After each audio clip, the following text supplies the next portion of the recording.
नासिक जिले के येवला शहर में जल संकट अब गंभीर होता जा रहा है। शहर को पानी सप्लाई करने वाले जल भंडारण तालाब का जल स्तर घटकर सिर्फ 2.2 मीटर रह गया है।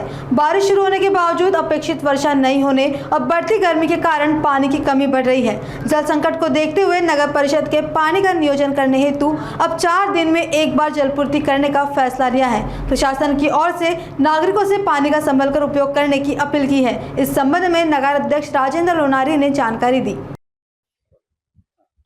टप्पा क्रमांक 2 साठवण तलावामध्ये 2.2 पाण्याचा साठा आहे। तरी नागरिकांनी पाणी जपून वापरावे ही विनंती आहे।